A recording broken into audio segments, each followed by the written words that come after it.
अस्सलाम वालेकुम, welcome back to my YouTube channel Ibtisam tutorials. I hope आप सब ठीक होंगे। तो अगर आप इस चैनल पे नए हैं, please do subscribe to my channel and like ज़रूर करना, because your support is very very very much needed at this point of time. So आज का क्वेश्चन जो है वो है, हम पढ़ रहे हैं, मैं आपको थोड़ा कुछ रिकैप्चुलेट करने की कोशिश करती हूँ कि हमने स्टार्ट किया है टेंथ क्लास का बायोलॉजी चैप्टर। बायोलॉजी में एक चैप्टर है विच इज़ लाइफ प्रोसेसेस, वो हम पढ़ रहे हैं। उसके टेक्चुअल क्वेश्चंस जो हैं वो बेसिकली सॉल्व कर रहे हैं और अंडरस्टैंड करने की कोशिश कर रहे हैं। तो आज जो है वो है question, how are fats digested in our bodies, where does this process take place. तो क्वेश्चन है कि जो फैट्स है वो हमारी बॉडीज़ में किस तरीके से डाइजेस्ट होते हैं, हज़म होते हैं, और ये प्रोसेस जो है ये कहाँ पे होती है। अगर हमारी बॉडी में फैट्स डाइजेस्ट होते हैं तो वो प्रोसेस कहाँ पे होती है, ठीक है, किस ऑर्गन में, किस ऑर्गन के थ्रू, वही आपको पढ़ना है। तो बेसिकली क्या होता है, fats are digested by emulsification with the help of bile salts and action of lipase enzymes which change fats into fatty acids. तो बेसिकली क्या होता है, फैट्स जो होते हैं वो डाइजेस्ट होते हैं एक प्रोसेस से, जिसको हम बोलते हैं इमल्सिफिकेशन। क्या बोलते हैं, इमल्सिफिकेशन। इमल्सिफिकेशन में क्या है कि आप इसमें बाइल सॉल्ट्स की मदद से और लिपेज एंजाइम्स जो होते हैं उनकी हेल्प से आप चेंज करते हो फैट्स, यानी कि जो फैटी चीज़ें होती है उनको फैटी एसिड्स में, यस, एंड ग्लिसरॉल में। तो क्या होता है, इमल्सिफिकेशन होती है एक प्रोसेस जिसमें फैट्स को चेंज किया जाता है फैटी एसिड्स और ग्लिसरॉल में, किसकी हेल्प से, बाइल सॉल्ट्स, ओके। और इस पे एक्शन होता है किसका, लीपेज एंजाइम्स का, okay.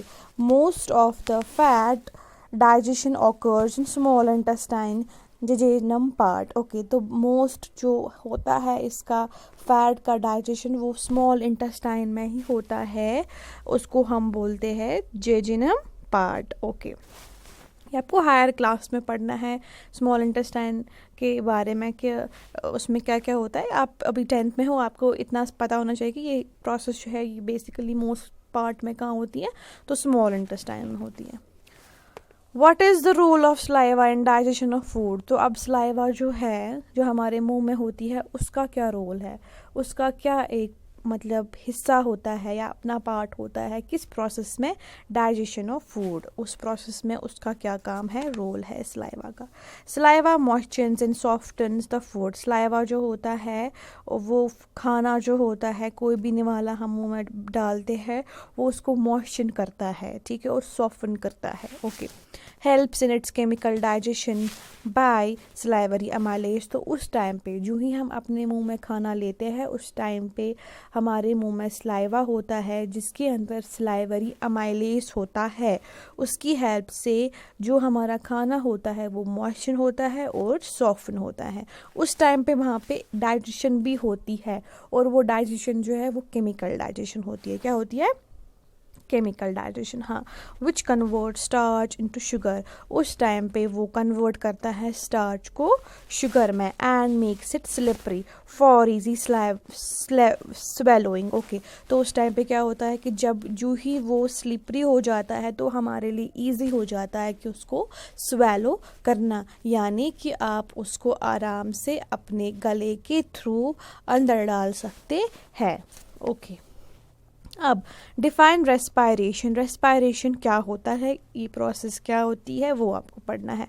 The biochemical process which involves degradation of organic compounds in step wise oxidation. तो एक ऐसी प्रोसेस, बायोकेमिकल प्रोसेस यानी कि एक ऐसा प्रोसेस जिसके अंदर ऑर्गेनिक कंपाउंड्स जो होते हैं उनका डिग्रेडेशन होता है। क्या होता है, डिग्रेडेशन, यानी कि उनको हम तोड़ते हैं, तोड़ा जाता है स्टेप वाइज उनका डिग्रेडेशन होता है। इन स्टेप वाइज ऑक्सीडेशन, आपने पढ़ा होगा ऑक्सीडेशन क्या होता है, with the release of energy के साथ में inside the living cells at body. जो हमारी लिविंग सेल्स होती है बॉडी के अंदर, वहाँ पे उसका डिग्रेडेशन होता है। हाँ, तो हमने क्या पढ़ा कि डिग्रेडेशन होता है उस टाइम पे एट बॉडी टेम्परेचर, बॉडी का जो अपना टेम्परेचर होता है उस पे, और उसी प्रोसेस को हम बोलते हैं respiration.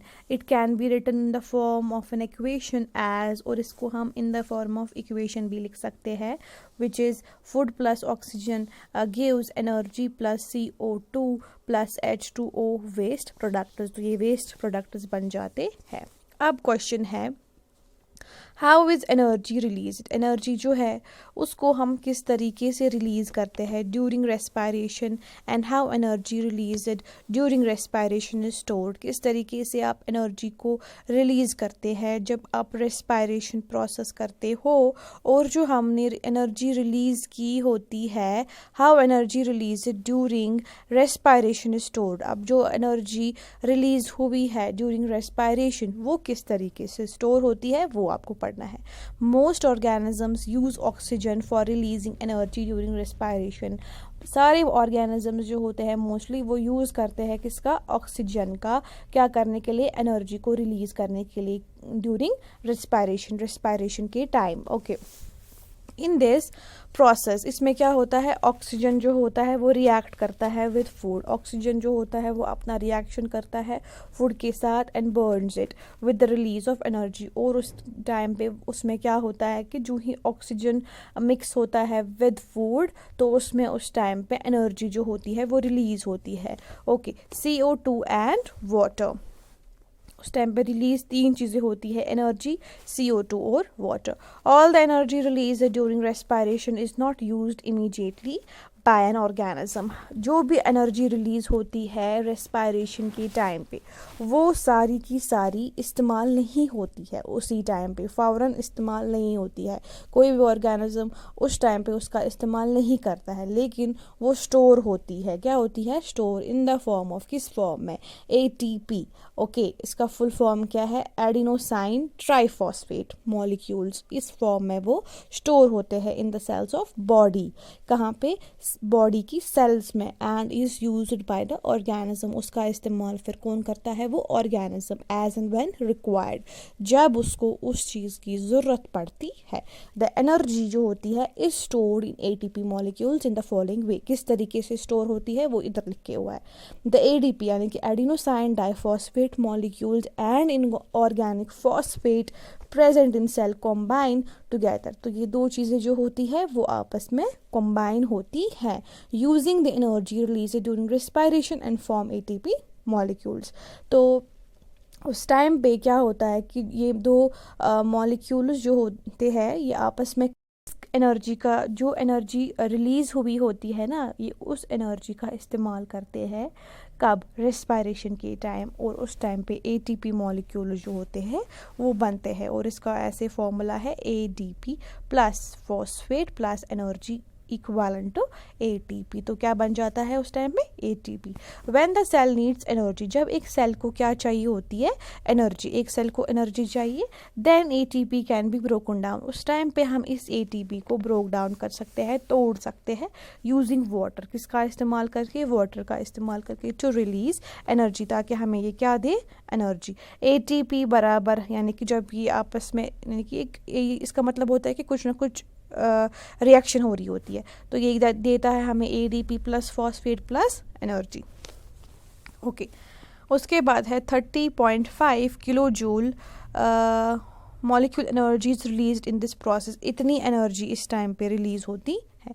This energy is release step wise, लेकिन जो ये एनर्जी होती है ये स्टेप बाय स्टेप रिलीज़ होती है during glycolysis and Krebs cycle, ये दो चीज़ें होती है, एक तो होता है glycolysis, second is Krebs cycle, उस टाइम पे ये एनर्जी जो होती है वो रिलीज़ होती है। You will learn these two terms later, जब आप थोड़ा हायर क्लास में जाएंगे तब आप इन दो चीज़ों के बारे में पढ़ेंगे, ये दो चीज़ें क्या होती है, ठीक है। अब हमारा क्वेश्चन है what are the two types of respiration. Respiration जो है उसके दो टाइप्स है, वो क्या है? तो depending upon the usages of oxygen respiration of two types. अब जिस तरीके से हम ऑक्सीजन जो है उसका इस्तेमाल करते हैं और इसी ऑक्सीजन का आप यूज़ करते हैं ना, तो रेस्पायरेशन जो होते हैं उसके दो टाइप्स बनते हैं। पहला है aerobic respiration, second is anaerobic respiration. One is aerobic and second is anaerobic. तो लेटर इंशाल्लाह आज के जो आने वाले टॉपिक्स होंगे उसमें हम पढ़ेंगे कि difference between aerobic and anaerobic respiration which is that. तो ये हम लेटर आगे वाले वीडियो में मैं आपको पढ़ाऊँगी। आज के लिए काफ़ी है। अगर आपको पसंद आया तो प्लीज़ आप इस चैनल को ज़रूर सब्सक्राइब करेंगे एंड अपने फ्रेंड्स के साथ शेयर ज़रूर करेंगे।